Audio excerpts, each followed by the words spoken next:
Bonjour, donc dans cette vidéo nous allons voir comment utiliser le logiciel Twidosoft. Donc ce logiciel est utilisé pour programmer les modules programmables Twido qu'on trouve un peu partout dans notre atelier.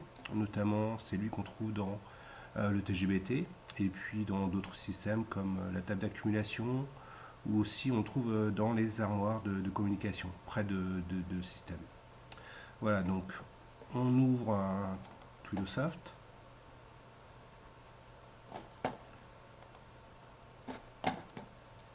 On fait fichier nouveau. Voilà, donc vous avez cette fenêtre, ce pop-up qui apparaît, gestion des niveaux fonctionnels. Donc on s'en fait compte, on clique sur OK. Alors, comment se présente ce logiciel? Donc vous avez trois parties. La partie de gauche qui est le navigateur, la barre de menu classique, et puis la fenêtre de programme.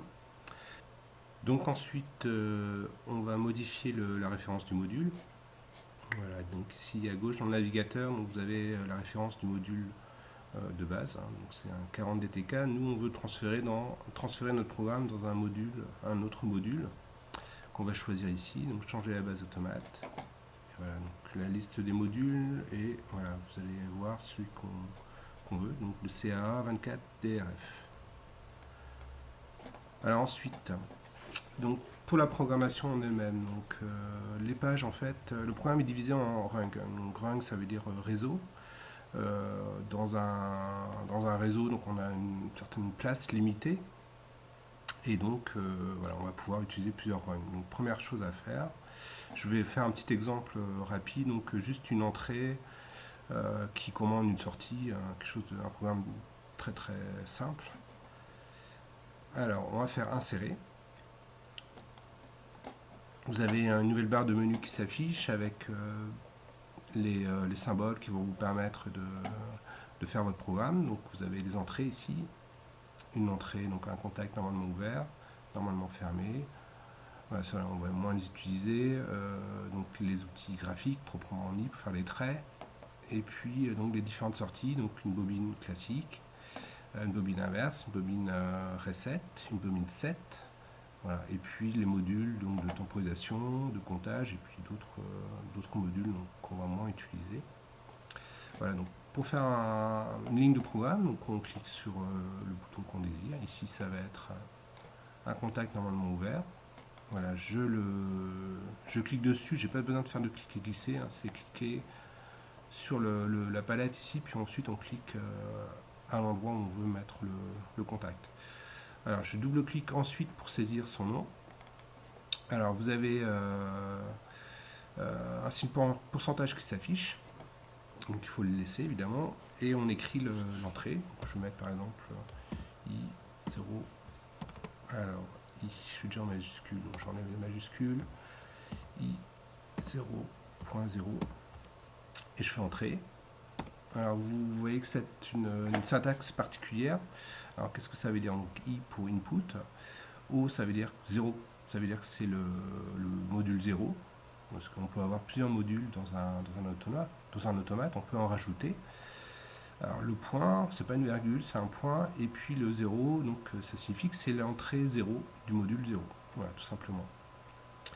Alors si vous vous trompez, si vous mettez quelque chose comme par exemple, un mauvais signe de ponctuation, une virgule, voilà, quand vous faites entrer, il refuse, hein, donc il faut vraiment mettre la bonne syntaxe. Alors ensuite, donc on va le faire, ce contact, on va le faire alimenter une bobine. Donc je clique sur la flèche pour finir mon réseau. Donc je peux utiliser directement la fonction F11 ici qui m'amène à la fin de mon ring, de mon réseau. Et je vais choisir une bobine normale. Voilà. Ici c'est pareil, on double-clique pour saisir la référence, l'adresse de la sortie. Donc une sortie c'est la lettre Q. Et puis c'est pareil, 0 pour le premier module 0, point, je peux mettre 2, 3, par exemple, voilà, Q03. Donc c'est la sortie 3 du module 0. Voilà, donc une fois que la ligne est saisie, donc je vais valider mon réseau. Pour cela, j'utilise cette fonction-là. Donc, hop, voilà, c'est fait. Donc on voit le réseau apparaître ici. Alors, pour le modifier à nouveau, donc, si je veux retourner dedans, donc j'ai deux solutions. Soit j'utilise le bouton éditer aussi, ou plus simplement je double-clique directement ici. Voilà. Alors, donc je vais vous montrer maintenant comment on insère déjà un nouveau run, et puis ensuite comment faire une temporisation. Alors pour un nouveau run, on se met à la fin du programme, on fait insérer, vous avez le run 1 qui apparaît. Alors je vais faire un petit programme tout simple, donc par exemple sur notre barrière, donc sur le réseau précédent, donc j'ai fait, en appuyant sur un bouton poussoir par exemple, j'ai fait monter la barrière. Et là, dans ce run là, donc arrivé en haut, la barrière va lancer une temporisation. Donc je vais mettre donc un contact normalement ouvert, donc qui correspond au capteur du haut de la barrière. C'est un exemple, donc je mets n'importe quoi, je vais mettre I 0.1. Ensuite, je vais choisir ma temporisation. Voilà, donc je clique là, puis j'appuie ici. Voilà, donc vous avez pourcentage TM0, c'est le timer 0. Je double-clique dans le timer pour le configurer. Donc je peux choisir le type de tempo. Alors T-on en anglais c'est une tempo au travail, T-off tempo repos, et puis ici donc la base de temps. Donc, alors je veux compliquer un peu les choses, je vais mettre 2,5 secondes, donc je choisis, donc je peux pas mettre 2, ici, donc je peux pas faire ça par exemple, 2,5, ça marche pas. Donc il faut que je choisisse 100 millisecondes multiplié par 25, ce qui fera bien 2,5 secondes. Voilà. Alors ensuite, donc une fois que ma tempo est écoulée, je veux que ça mette en marche la descente de la barrière. Donc nous avons ici la sortie de la tempo, la lettre Q. Donc voilà, je prends F11 et je mets une bobine donc, qui correspond à la descente de la barrière. Donc ça va être Q 0.2 par exemple.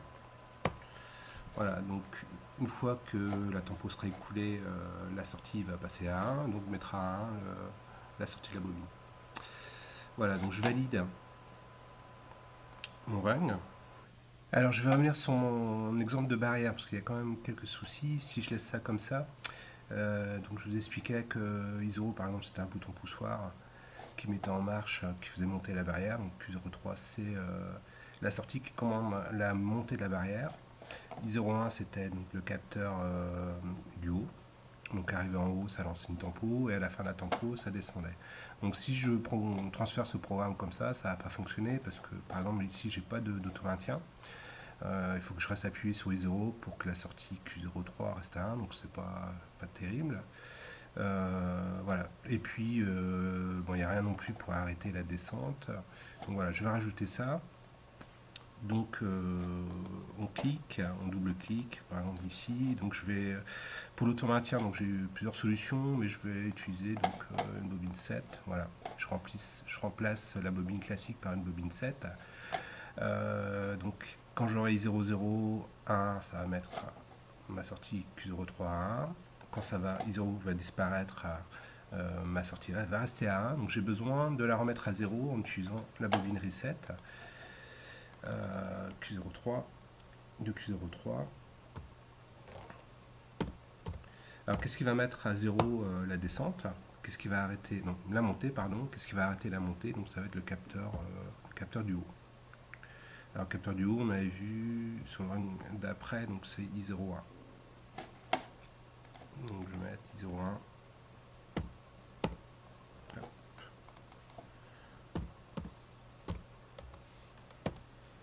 Voilà.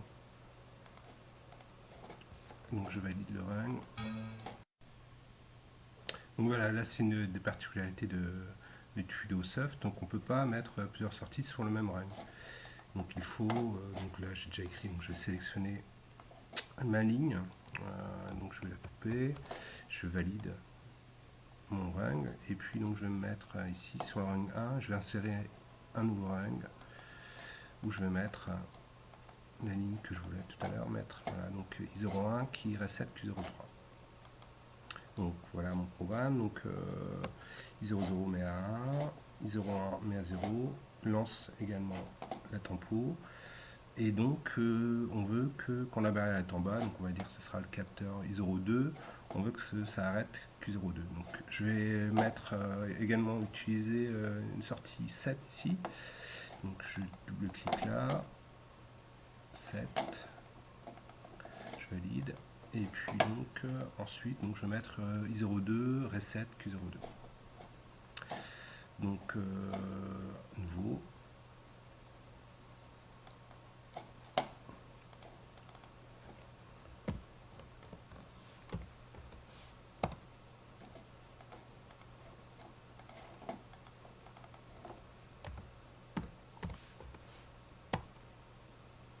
Et je valide. Donc voilà, vous avez le programme complet, petit programme. Donc qu'est-ce que je peux rajouter? Donc voilà, des fois le programme apparaît sous cette forme-là, sans les noms des rungs. Donc les noms, les numéros sont marqués à côté. Donc on dirait que c'est une page complète, mais en fait c'est là-dedans il y a plusieurs rungs. Donc je clique là, ça m'ouvre le rung 0, etc. Voilà. Si je veux effacer un rung, donc je clique à côté, sur la gauche. Voilà, il apparaît en surbrillance, puis sur le clavier, donc j'appuie sur Supr. Voilà, ça supprime le rung. Donc si je veux le remettre, sinon je fais annuler, édition annulée.